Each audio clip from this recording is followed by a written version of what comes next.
حرمت علیکم امہاتکم وبناتکم واخواتکم وعماتکم وخالاتکم وبنات الأخ وبنات الأخت وأمهاتكم اللاتي أرضعنكم وأخواتكم من الرضاعة وأمهات نسائكم وربائبكم اللاتي في حجوركم من نسائكم اللاتي دخلتم بهن فإن لم تكونوا دخلتم بهن فلا جناح عليكم وحلائل أبنائكم الذين من أصلابكم تم پر حرام کی گئی ہیں تمہاری مائیں اور تمہاری بیٹیاں۔ اچھا، پہلے تو یہ بات ہمیں سمجھ لینی چاہیے کہ جن عورتوں کے ساتھ نکاح حرام کیا گیا ہے، کہ جن کے ساتھ نکاح نہیں ہو سکتا، ان کی 3 قسمیں ہیں۔ پہلی قسم ان عورتوں کی ہے جن سے نسب اور نسل کی وجہ سے نکاح حرام کیا گیا ہے، نسل اور نسب کی وجہ سے۔ اور دوسری قسم وہ ہے جس کے ساتھ رضاعت یعنی دودھ شریک جنسی ہے ہونے کی وجہ سے، رشتے کی وجہ سے جن عورتوں سے نکاح حرام کیا گیا ہے۔ تو پہلی جو ہے وہ نسل اور نسب، اور دوسری رضاعت جو دودھ کی وجہ سے، دودھ کے رشتے کی وجہ سے، اور تیسری قسم وہ ہے جن کے ساتھ نکاح کے رشتے کی وجہ سے نکاح حرام کیا گیا ہے۔ جن کے ساتھ نکاح کے رشتے کی وجہ سے اب ان کی جس سے آپ نے نکاح کیا تو اس کی پھر بہن بھی آپ پر حرام ہو گئی، اس سے نہیں آپ نکاح کر سکتے اس کی موجودگی میں جو ان سے۔ تو تیسرا، پہلا نسل اور نسب کی وجہ سے، اور دوسرا رضاعت دودھ کی وجہ سے جو رشتے ہیں، اور تیسرا نکاح کی وجہ سے جو عورتیں جنسی ہیں، جن عورتوں کے ساتھ نکاح حرام کیا گیا ہے۔ جی، تو اللہ تعالیٰ نے پہلے نسبی رشتوں کی حرمت بیان فرمائی ہے، پھر رضائی رشتوں کی جو دودھ کے رشتے ہیں ان کی حرمت بیان فرمائی ہے، اور پھر نکاح کے رشتوں کی وجہ سے جو حرمت ہے وہ اللہ تعالیٰ نے بیان فرمائی ہے۔ تو فرمایا حرمت علیکم امہاتکم وبناتکم واخواتکم وعماتکم وخالاتکم وبنات الأخ وبنات الأخت وأمهاتكم اللاتي أرضعنكم وأخواتكم من الرضاعة۔ تم پر حرام کی گئی ہیں تمہاری مائیں، تمہاری بیٹیاں، تمہاری بہنیں، تمہاری پھوپھیاں اور تمہاری خالائیں اور تمہاری بھتیجیاں اور تمہاری بھانجیاں اور تمہاری وہ مائیں جنہوں نے تمہیں دودھ پلایا، اور تمہاری رضائی دودھ شریک بہنیں جون سی ہیں، ان کو بھی جون سے وہ حرام کیا گیا تم پر۔ وَرَبَائِبُكُمُ اللَّاتِي فِي حَجُورِكُم مِّن نِّسَائِكُمُ اللَّاتِي دَخَلْتُم بِهِنَّ، اور تمہاری بیویوں کی مائیں اور تمہاری ان بیویوں کی بیٹیاں جن سے تم صحبت کر چکے ہو، ان بیویوں کی بیٹیاں جون سی ہیں۔ فَإِن لَّمْ تَكُونُوا دَخَلْتُم بِهِنَّ فَلَا جُنَاحَ عَلَيْكُمْ، اور اگر تم نے ان بیویوں سے صحبت نہ کی ہو تو تم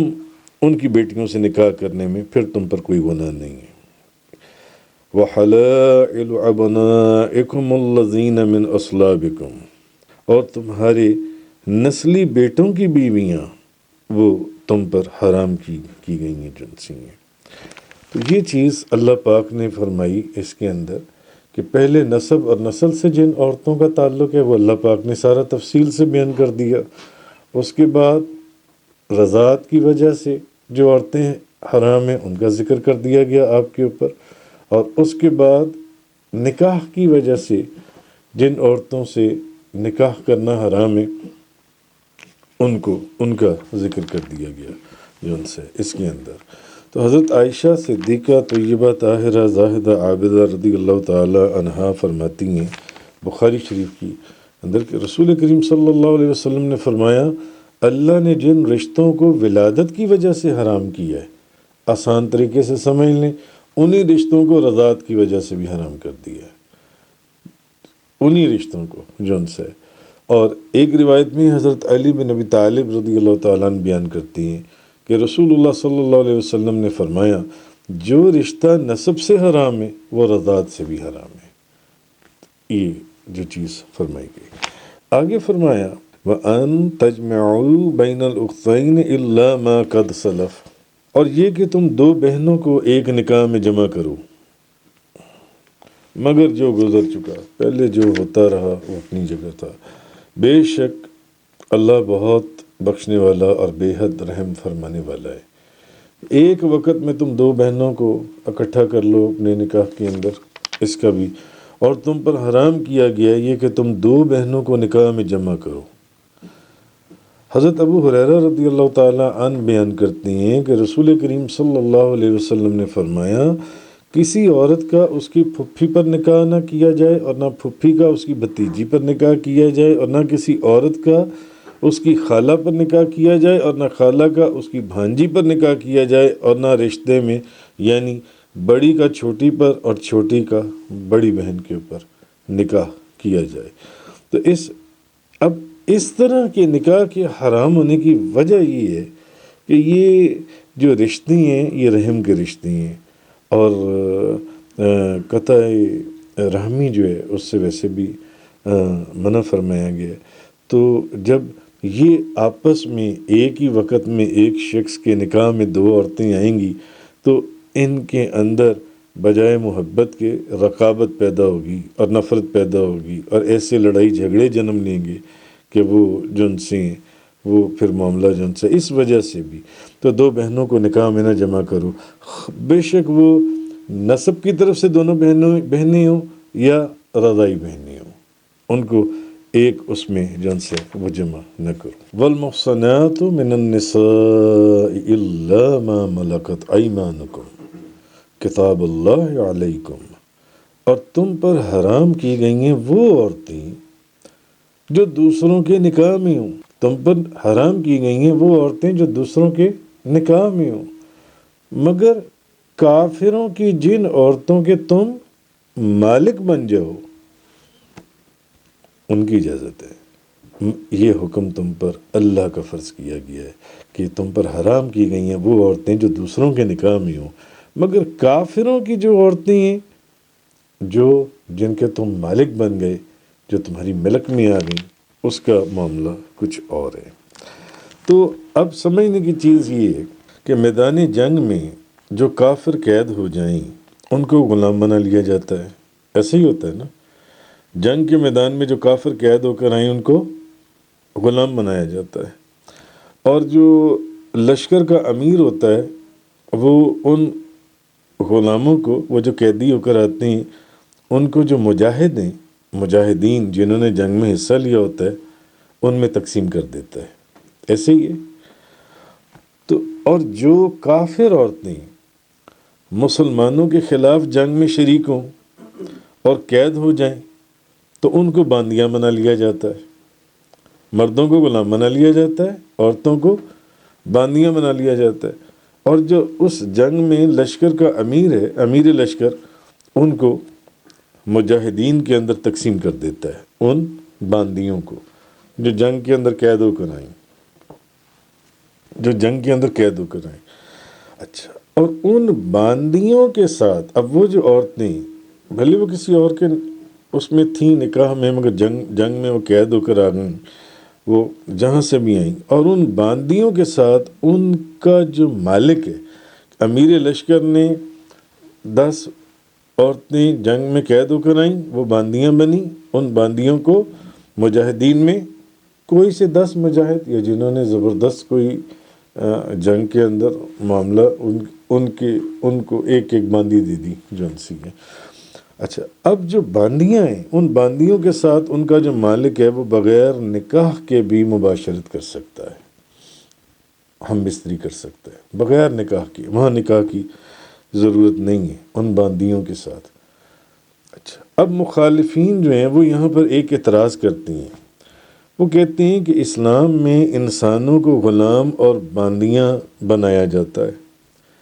اور یہ انسانیت کے شرف کے خلاف ہے کہ اسلام کے اندر انسانوں کو باندیاں اور غلام بنایا جاتا ہے، اور یہ انسانیت کے شرف کے خلاف ہے، بلکہ یہ تذلیل انسانیت ہے، انسانیت کی تذلیل ہے کہ ان جو جنگ کے اندر قید ہو کر لوگ آئیں ان کو غلام بنا لیا جائے اور مجاہدین میں تقسیم کر دیا جائے، اور جو عورتیں آئیں ان کو باندیاں بنا لیا جائے اور مجاہدین کے اندر ان باندیوں کو بھی تقسیم کر دیا جائے۔ تو وہ اعتراض کرتے ہیں کہ یہ تذلیل انسانیت ہے، انسانیت کی تذلیل ہے یہ جو اسلام کا یہ جو طریقہ کار ہے۔ تو اصل چیز یہ ہے کہ جو چیز سمجھنے والی ہے کہ اسلام نے تو ان غلاموں اور ان باندیوں کے لیے جو نرم اور جو خوبصورت اور جو کمال ایک سبق دیا اور ایک جو طریقہ سکھایا، وہ طریقہ اور سبق یہ جو لوگ اعتراض کرتے ہیں اس کے اوپر، ان کے طریقے سے بالکل مختلف ہے۔ کیونکہ جنگی قیدیوں کے ساتھ جو ہے روس کو آپ دیکھ لیں، جرمنی کو آپ دیکھ لیں، یورپی ممالک میں آپ دیکھ لیں،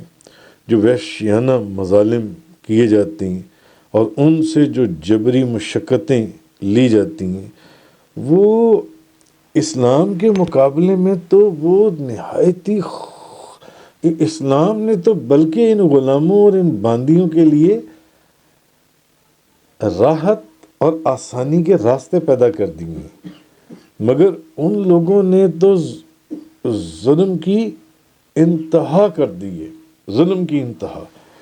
ایک اگر آپ دیکھیں تو ہٹلر نے تقریباً 17 ملین بندہ جرمنی کے اندر، ہٹلر نے جہاں تک میرے ذہن میں 17 ملین بندہ ہٹلر نے جرمنی میں انقلاب کے نام پر جو قیدی ہوئے ان کو مار دیا، ان کو ختم کر دیا۔ اسی طرح جوزف اسٹالن نے 23 ملین بندہ سوویت یونین کے اندر مار دیا۔ جو قیدی جو بلکہ دوسروں کے تو قیدی دوسری جگہ، اپنے بھی جو قیدی پکڑے گئے ان کو مارنا شروع کر دیا۔ اتنے بڑے انہوں نے وہ فائر پلیسز بنائیں جن کے اندر ایک فائر پلیس میں ایک وقت میں 10 ہزار بندے کو جلایا جاتا تھا، اور ان لوگوں کا سرما بنا دیا جاتا تھا قیدیوں کا۔ جو ان سے رہی صحیح کثر جو ہے وہ چائنا میں وہ جو تھا ماؤ، اس نے 78 ملین بندہ، 7 کروڑ 80 لاکھ، 7 کروڑ 80 لاکھ، اور اس نے 2 کروڑ 70 لاکھ، اور اس نے 1 کروڑ 70 لاکھ بندہ جو ان سے جو قیدی ہو کر آئے، جو ویسے آئے، انہوں نے مار کے ختم کر دیا، جلا کر انہوں نے سرما بنا دیا ان کا، اور ایسی وحشیانہ اور خوفناک سزائیں انہوں نے ان قیدیوں کو دیں جس سے انسان کی روح کانپ جاتی ہے اگر آپ ہسٹری کو پڑھیں۔ مگر اس کے مقابلے میں اگر آپ اسلام کو دیکھیں تو اسلام نے جس کے اوپر یہ کرٹیسائز کرتے ہیں یا آبجیکشن کرتے ہیں یا پروٹیسٹ کرتے ہیں کہ جی اسلام ایک امن کا پیغام دیتے ہوئے غلاموں اور باندیوں کو، مگر جب آپ اس سے کمپیریٹیولی اس کا کمپیریزن کرتے ہیں تو آپ دیکھیں کہ اسلام نے اس کے مقابلے میں غلاموں اور باندیوں کے ساتھ جس حسن سلوک کی ہدایت دی اور ان کو آزاد کرنے پر اجر اور ثواب کی بشارتیں دی گئیں احادیث کے اندر، قرآن حدیث میں، کہ اگر غلام کو آزاد کر دو، باندی کو آزاد کر دو، اس کے یہ ثواب ہے، یہ اجر ہے۔ ایسا نہیں کہ ان کو آگ لگا کر جلا کر ان کا سرما بنا دو یا ان کو زندہ دفنا دو، جس طرح ان لوگوں نے کیا۔ 8 کروڑ 2 کروڑ بندہ جو انہوں نے مارا اور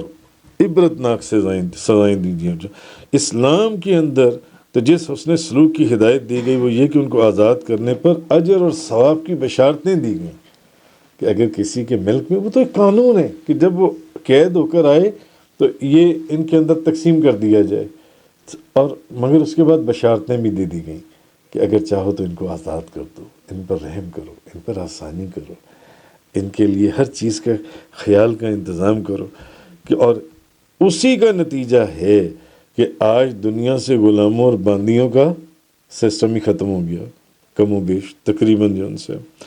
اچھا، پھر یہ بھی سوچنا چاہیے کہ اسلام نے یہ لازمی طور پر نہیں کہا کہ جنگی قیدیوں کو لونڈیاں اور غلام بنایا جائے، باندیاں یا غلام بنایا جائے، یہ لازم حکم نہیں ہے،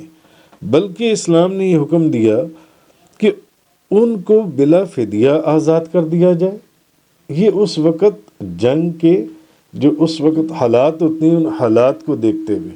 یا تو ان کو بلا فدیہ آزاد کر دو، اگر وہ تمہارے قیدی آزاد کر دیں تم ان کے قیدی آزاد کر دو، مت مارو، مت قتل کرو، مت ان کو آگ لگاؤ، مت ان کو زندہ درگور ختم کر دو جو ان سے، جیسے ہٹلر نے کیا اور لوگوں نے کیا، یا پھر جسمانی فدیے کے بدلے میں آزاد کر دیا جائے، یا ان کو لونڈی اور غلام بنا لیا جائے۔ مگر چونکہ اس دور میں باندیاں اور غلاموں کا ایک رواج تھا، اس لیے مسلمانوں کو یہ اجازت دی گئی کہ اگر وہ تمہارے قیدیوں کو لونڈی اور غلام بنائیں تو تم بھی اس کے پیرالل ان کی جو لوگ قیدی ہو کر آئیں ان کو بھی غلام اور باندیاں بنا لو، کیونکہ اس وقت کے رواج کے مطابق تھا نا یہ۔ اگر وہ تمہارے لوگوں کو قیدی بنائیں، باندیوں میں شامل کریں، لونڈیوں میں رکھ لیں، غلاموں، تو تم ان کے لوگوں کو بھی رکھ لو جو قید ہو کر آئیں جو ان سے۔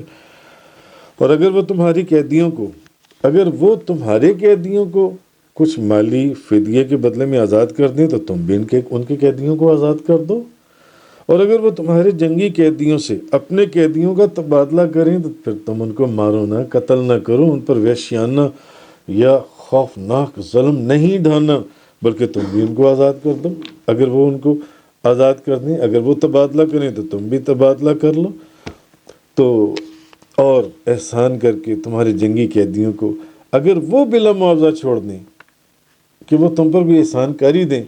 تو تم تو احسان کے زیادہ لائق ہو، اس کے زیادہ نزدیک ہو، تم بھی اس کے جون سے، جیسے کہ قرآن میں اللہ نے ایک جگہ سورہ محمد میں فرمایا کہ جب تم کافروں سے لڑو تو ان کی گردنیں اڑاؤ، یہاں تک کہ جب ان کو تم قتل کر چکو تو جو زندہ گرفتار ہوں انہیں مضبوطی سے قید کر لو، پھر یا تو ان پر محض احسان کر کے ان کو آزاد کر دو یا مالی یا بدنی فدیہ لے کر ان کو آزاد کر دو۔ اگر وہ مالی فدیہ لے کر تمہارے بندے آزاد کر دیں تم ان کے آزاد کر دو، یا اگر وہ بدنی فدیہ تمہارے بندے چھوڑ دیں تم ان کے بندے چھوڑ دو جون سے۔ اور پھر اگر ایسی صورت نہیں بھی آئی کہ وہ باندیاں یا وہ جو غلام ہیں تمہارے اپنے لوگوں کے اندر ہی تقسیم ہو گئے تو پھر اس کا بھی کتنا خوبصورت ایک اللہ تعالیٰ نے انتظام، اللہ اور اس کے رسول نے، کہ ان کے لیے ان کو آزاد کرنے یا ان کے لیے آسانیاں کرنے کے لیے اللہ اور اس کے رسول نے جو اجر اور ثواب کو بیان کیا کہ تو کہاں سے واحد اسلام وہ مذہب ہے جس نے ان جنگ کے اندر قید ہو کر آنے والوں کے اوپر آسانی کی، کوئی مشکل جو ان سے نہیں کی۔ حضرت ابو ہریرہ بیان کرتے ہیں نبی پاک صلی اللہ علیہ وسلم نے فرمایا، اس کی ایک مثال دیکھیں، نبی پاک صلی اللہ علیہ وسلم نے فرمایا جو ابو سفیان کے گھر میں داخل ہو گیا اس کو امان ہے، اور جس نے اپنے گھر کا دروازہ بند کر لیا اس کو بھی امان ہے۔ دوسری قومیں اس طرح امان دیتی ہیں، نکال کر قتل کرتی ہیں، نکال کر مارتی ہیں، نسلیں ختم کر دیتی ہیں دوسری قومیں جو۔ حضرت عمر بن خطاب بیان کرتے ہیں کہ جنگ بدر کے دن نبی پاک صلی اللہ علیہ وسلم نے فدیہ لے کر قیدیوں کو آزاد کر دیا۔ اسی طرح مسلم شریف کی روایت ہے، حضرت عمران بن حسین بیان کرتے ہیں کہ قبیلہ بنو ثقیف وہ بنو عقیل کا حلیف تھا، تو ثقیف نے رسول اللہ صلی اللہ علیہ وسلم کے صحابہ میں سے 2 شخصوں کو قید کر لیا، تو نبی پاک صلی اللہ علیہ وسلم کے صحابہ نے بنو عقیل کے ایک شخص کو گرفتار کر لیا اور اس کے ساتھ عصبہ اونٹنی کو بھی پکڑ لیا۔ تو رسول اللہ صلی اللہ علیہ وسلم جس کو آپ نے قید کیا تھا جب اس کے پاس گئے تو وہ بندھا ہوا تھا، تو اس نے کہا اے محمد، آپ نے اس سے پوچھا کیا بات ہے، اس نے کہا حجاج کی اونٹنیوں پر سبقت کرنے والی اونٹنی کو کیوں پکڑا گیا اور آپ نے مجھے کس جرم میں پکڑا ہے؟ آپ نے فرمایا میں نے تمہیں تمہارے حلیف ثقیف کے بدلے میں پکڑا ہے۔ پھر آپ چلے گئے تو اس نے آپ کو پیچھے سے آواز دی، اس نے کہا یا محمد، یا محمد، رسول اللہ صلی اللہ علیہ وسلم، مہربان۔ اب نبی کریم صلی اللہ علیہ وسلم بڑے مہربان تھے، اور دل اقدس کو جب اس نے پیچھے سے دو آوازیں دی نا تو دل اقدس کو، تو آپ اس کی طرف پھر لوٹ آئے، پھر واپس آئے اور پوچھا کیا بات ہے؟ اس نے کہا میں مسلمان ہوں۔ آپ نے فرمایا اگر تو گرفتار ہونے سے پہلے یہ بات کہتا تو مکمل طور پر کامیاب ہوتا۔ آپ پھر چلے گئے، اس نے پھر آواز دی، اس نے کہا یا محمد، یا محمد صلی اللہ علیہ وسلم۔ آپ نے فرمایا کیا بات ہے؟ اس نے کہا میں بھوکا ہوں اور پیاسا ہوں، مجھے کھانا دیجیے اور پانی دیجیے۔ آپ نے فوراً حکم دیا کہ اس کی حاجت پوری کی جائے، اس کو کھانا بھی دو، اس کو پانی بھی دو۔ کیا جنگی قیدیوں کے ساتھ یہ سلوک کیا جاتا ہے؟ وہ تو 10 دن بھوکے رکھ کر بھوکے مار دیتی ہیں۔ اور پھر اس کو ان دو مسلمانوں کے بدلے میں نبی پاک صلی اللہ علیہ وسلم نے آزاد کر دیا گیا جن کو ثقیف نے پکڑا تھا۔ حضرت سلمہ بن عقوع بیان کرتی ہیں کہ ہم نے قبیلہ فزارہ کے خلاف جہاد کیا۔ اس جہاد میں نبی پاک صلی اللہ علیہ وسلم نے حضرت ابو بکر صدیق کو ہمارا امیر بنایا۔ جب ہماری اور پانی کے درمیان کچھ دیر کی مسافت رہ گئی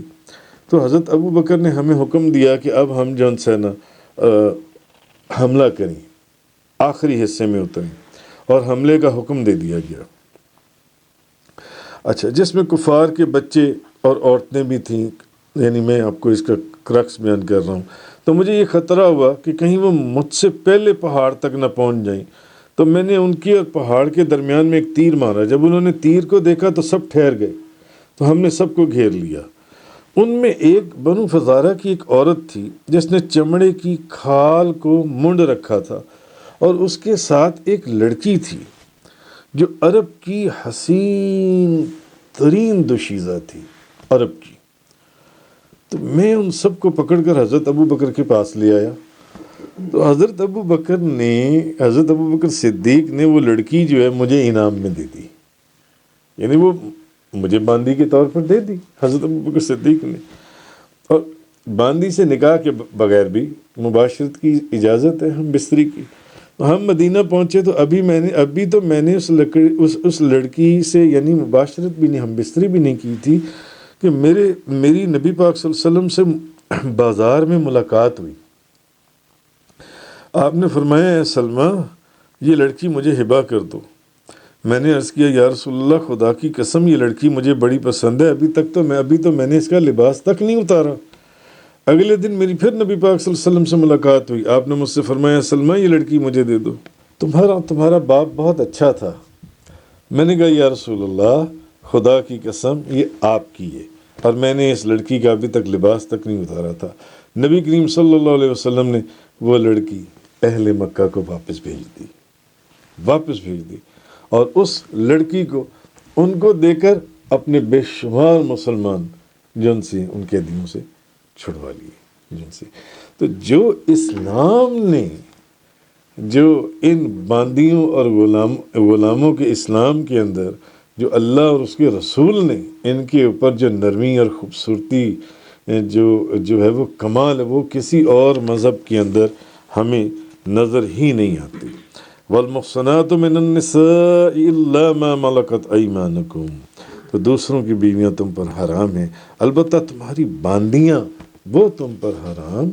نہیں ہیں۔ وَأُحِلَّ لَكُم مَّا وَرَاءَ ذَلِكُمْ أَن تَبْتَغُوا بِأَمْوَالِكُمْ مُحْسِنِينَ غَيْرَ مُسَافِحِينَ، اور ان کے علاوہ سب عورتیں تم پر حلال کی گئی ہیں کہ تم اپنے مال یعنی مہر کے عوض ان کو طلب کرو، حالانکہ تم ان کو قلعہ نکاح کی حفاظت میں لانے والے ہو۔ حالانکہ تم ان کو یعنی اس کی تفصیل یہ کہ اور ان کے علاوہ سب عورتیں تم پر حلال کی گئی ہیں، یعنی اللہ پاک نے پہلے آسانی سے آپ کو فرما دیا کہ تم پر حرام کی گئی حرمت علیکم امہاتکم، تمہاری مائیں، وبناتکم، اور تمہاری بیٹیاں، وَأَخَوَاتُكُمْ اور تمہاری بہنیں، وَعَمَّاتُكُمْ وَخَالَاتُكُمْ وَبَنَاتُ الْأَخِ وَبَنَاتُ الْأُخْتِ وَأُمَّهَاتُكُمُ اللَّاتِي أَرْضَعْنَكُمْ وَأَخَوَاتُكُمْ مِنَ الرَّضَاعَةِ وَأُمَّهَاتُ یعنی اللہ پاک نے پہلے جتنی عورتیں جو جس کا پیچھے ذکر گزرا کہ تم پر حرام کی گئیں، تمہاری مائیں، تمہاری بیٹیاں، تمہاری بہنیں، تمہاری پھپھیاں، تمہاری خالائیں، تمہاری بھتیجیاں، تمہاری بھانجیاں، اور تمہاری وہ مائیں جنہوں نے تمہیں دودھ پلایا، تمہاری رضائی دودھ شریک بہنیں، تمہاری بیویوں کی مائیں، تمہاری ان بیویوں کی بیٹیاں جن سے تم صحبت کر چکے ہو، اور اگر تم نے ان سے صحبت نہیں کی تو پھر ان کی بیٹیوں سے نکاح، اور تم پر کوئی گناہ نہیں، اور تمہاری نسلی بیٹوں کی بیویاں اور وہ بھی تم پر حرام کی گئیں، تو یہ کہ تم دو بہنوں کو اکٹھا کرو، یعنی جو حرام جتنی عورتوں سے نکاح کو حرام کیا گیا اس کا بیان کر دیا گیا۔ اب آگے اللہ پاک نے فرما دیا وَأُحِلَّ لَكُم مَّا وَرَاءَ ذَلِكُمْ أَن تَبْتَغُوا بِأَمْوَالِكُمْ مُحْسِنِينَ غَيْرَ مُسَافِحِينَ، اور ان کے علاوہ سب عورتیں تم پر حلال کی، یعنی یہ جو حرام جن سے نکاح حرام تھا ان کو خدا نے بیان کر دیا، تو اب اس کے علاوہ جو عورتیں ہیں ان سے تم نکاح کر سکتے ہو، ان سے نکاح کر سکتے ہو کہ تم اپنے مال کے عوض ان کو طلب کرو۔ فَمَسْتَمْتَعْتُمْ بِهِ مِنْهُنَّ فَآتُوهُنَّ أُجُورَهُنَّ فَرِيضَةً، نہ کہ محض عیاشی کرنے والی ہو، پھر جن عورتوں سے نکاح کر کے تم نے مہر کے عوض لذت حاصل کی ہے تو ان عورتوں کو ان کا مہر ادا کر دو۔ جن عورتوں سے نکاح کر کے تم نے مہر کے عوض لذت حاصل کی تم ان عورتوں کو ان کا مہر ادا کر دو، یہ اللہ کا کیا ہوا یہ فرض ہے، اور مہر مقرر کرنے کے بعد جس کمی بیشی پر تم باہمی راضی ہو گئے اس میں کوئی حرج نہیں ہے، بے شک اللہ خوب جاننے والا بہت حکمت والا ہے۔ ہاں باہمی رضامندی سے اگر تم اس میں کوئی کمی بیشی کر لو تو اس میں کوئی حرج نہیں، ان اللہ کان علیما حکیما، اور بے شک اللہ خوب جاننے والا ہے۔ یعنی اگر بیوی کے ساتھ مباشرت یا خلوت صحیحہ ہو جائے تو اس کا ذکر کل بھی گزرا تھا، تو پھر سارا مہر ادا کرنا لازم ہو جاتا ہے، اور اگر اس سے پہلے ہی جدائی ہو گئی، طلاق دے دی، تو پھر صرف نصف مہر ہی ادا کرنا پڑتا ہے، پھر صرف نصف مہر ادا کرنا پڑتا ہے۔ اور آگے فرمایا کہ ہاں اگر بیوی اپنی خوشی سے سارا مہر یا کچھ حصہ بخش دے تمہیں، یا سارے کا سارا مہر بھی بخش دے تو پھر کوئی حرج نہیں، پھر کوئی حرج نہیں، پھر وہ تمہاری قسمت ہے، پھر تم انجوائے کرو اس کو، جن سے اس حق مہر کو۔ آگے فرمایا وَمَن لَّمْ يَسْتَطِعْ مِنكُمْ طَوْلًا أَن يَنكِحَ الْمُحْصَنَاتِ الْمُؤْمِنَاتِ فَمِمَّا مَلَكَتْ أَيْمَانُكُم مِّن فَطَيَّاتِكُمُ الْمُؤْمِنَاتِ وَاللَّهُ أَعْلَمُ بِإِيمَانِكُم بَعْضُكُم مِّن بَعْضٍ، اب تم میں سے جو شخص آزاد مسلمان عورتوں سے نکاح کرنے کی مالی طاقت نہ رکھے، مسلمان آزاد عورت سے نکاح، اگر تم میں سے کوئی شخص آزاد مسلمان عورت سے نکاح کرنے کی طاقت نہیں رکھتا تو پھر وہ مسلمانوں کی جو مملوکہ یعنی مسلمان باندیوں سے نکاح کرے، اور اللہ تمہارے ایمان کو بہت زیادہ جاننے والا ہے، تم باہم ایک دوسرے کی جنس سے ہو، بعضکم من بعض، تم آپس میں ایک دوسرے کی جنس سے ہو۔ عام طور پر آزاد عورت کا جو مہر اور اس کا جو نفقہ ہے وہ باندیوں اور کنیزوں کے مہر اور نفقے سے کہیں زیادہ ہوا کرتا تھا۔ ایک باندی ہے، ایک کنیز ہے، ایک غلام ہے، ایک آقا ہے، ایک مالک ہے، ایک غلام ہے، اس میں ظاہر ہے ان کے سٹیٹس میں کوئی تو فرق ہے نا۔ اسی طرح ایک آزاد عورت ہے اور ایک باندی ہے، پہلے کسی کے نکاح میں بھی تھی یا کسی اور عورت کسی اور مرد کے ساتھ بھی تھی، جہاں سے جس جنگ میں بھی وہ قید ہو کر آئی، اس شخص کی بھی وہ ضروریات اور اس کی خواہش کو پورا کرتی رہی. اب وہ یہاں باندی بن کر آ گئی. تو اس وقت کے رسم و رواج یا اسٹیٹس کے مطابق اگر دیکھا جائے تو جو عزت ایک آزاد عورت کی تھی وہ ایک باندی کی یا لانڈی کی تو نہیں نہ تھی جنسی. اب یہ چیز فرمائی جا رہی ہے کہ آزاد عورت کا مہر اور نفقہ کنیزوں کے مہر اور نفقے سے بہت زیادہ ہوا کرتا تھا. تو بعض اوقات کوئی شخص ایسا ہوتا تھا جو آزاد عورت کے اخراجات برداشت کرنے کی قدرت نہیں رکھتا تھا. آزاد عورت کی اچھا، مگر اس کو اپنے وجود کے اوپر صبر بھی نہیں تھا کہ جو ایک جسمانی اس کی ضرورت ہے اس نے اس کو پورا بھی کرنا ہے، وہ کیا کرے پھر. اب تو بجائے اس کے کہ وہ گناہ میں مبتلا ہو جائے تو اس صورت میں قرآن حکیم نے اسے اجازت دی کہ وہ کسی کی کنیز سے نکاح کر لے. وہ کسی کی کنیز سے نکاح کر لے. امام شافعی کے نزدیک اس کنیز کا مسلمان ہونا ضروری ہے، ہمارے امام صاحب کے نزدیک مستحب ہے. تو عرب میں باندیوں کے ساتھ، عرب کے اندر باندیوں اور لونڈیوں کے ساتھ نکاح کرنا بہت معیوب سمجھا جاتا تھا. تو یہ بتا کر کہ تم سب ایک آدم کی اولاد ہو، اس خیال کی تردید کر دی گئی. فَانْكِحُوهُنَّ بِإِذْنِ أَهْلِهِنَّ وَآتُوهُنَّ أُجُورَهُنَّ بِالْمَعْرُوفِ فِمُحْصَنَاتٍ غَيْرَ مُصَافِحَاتٍ وَلَا مُتَّخِذَاتِ أَخْدَانٍ. اور تم باندیوں سے ان کے مالکوں کی اجازت سے نکاح کرو، ان باندیوں سے، اور دستور کے مطابق ان کا حق مہر ادا کرو، ان کا مہر ادا کرو، حالانکہ وہ باندیاں قلعہ نکاح کی حفاظت میں آنے والی ہوں. نکاح کی جو ایک باؤنڈری ہے وہ اس کو سمجھنے والی ہوں، بدکار نہ ہوں، بے حیا نہ ہوں، اور غیروں سے آشنائی رکھنے والی نہ ہوں. یہ چیز فرمائی گئی. اب جنسی تو اس آیت میں باندیوں کے جو اہل سے مراد ان کے مالک ہیں، کہ اس آیت میں بتانا مقصود یہ ہے کہ باندی کے مالک کی اجازت کے بغیر اس کا نکاح صحیح نہیں ہے. حضرت جابر بن عبداللہ رضی اللہ تعالیٰ عنہما بیان کرتے ہیں، نبی پاک صلی اللہ علیہ وسلم نے فرمایا، جو غلام اپنے مالک کی اجازت کے بغیر نکاح کرے وہ اڈلٹرر، فورنیکیٹر، زانی ہے. جو اپنے مالک کی اجازت کے بغیر نکاح کرے وہ زانی ہے. نبی کریم صلی اللہ علیہ وسلم نے فرمایا، فَإِذَا أُحْسِنَّ فَإِنْ عَتَيْنَ بِفَاحِشَةٍ فَعَلَيْهِنَّ نِصْفُ مَا عَلَى الْمُحْصَنَاتِ مِنَ الْعَذَابِ ذَلِكَ لِمَنْ خَشِيَ الْعَنَتَ مِنْكُمْ وَأَنْ تَصْبِرُوا خَيْرٌ لَكُمْ وَاللَّهُ غَفُورٌ رَحِيمٌ. اور جب وہ قلعہ نکاح میں محفوظ ہو جائیں پھر بے حیائی کا کام کریں تو ان کو آزاد کنواری عورت کی آدھی سزا ملے گی. تو باندیوں سے نکاح کا یہ حکم تم میں سے اس شخص کے لیے جس کو اپنے نفس پر بد چلنے کا خدشہ ہو. ایک شخص اپنے آپ کو نہیں روک سکتا جو اس کی جسمانی ضرورت ہے، تو بجائے اس کے کہ وہ اڈلٹری یا فورنیکیشن کا مرتکب ہو جائے، زنا کا،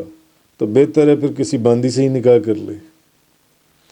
اس کی تب اجازت دی گئی، مگر تمہارے لیے صبر کرنا بہتر ہے. واللہ غفور الرحیم، اور اللہ بہت بخشنے والا اور بے حد رحم کرنے والا ہے. یعنی اگر باندیاں زنا کریں تو ان کی سزا یہ ہے جو آزاد کنواریوں کو سزا دی جاتی ہے، اور آزاد کنواری عورت کو زنا کرنے پر 100 کوڑے لگائی جاتی ہیں. تو باندیوں کو کتنے کوڑے لگائے جائیں گے؟ 50 کوڑے لگائے. تفسیر قرآن کا یہ لیکچر انگلش میں سننے کے لیے براہ کرم ڈسکرپشن میں موجود لنک پر کلک کریں.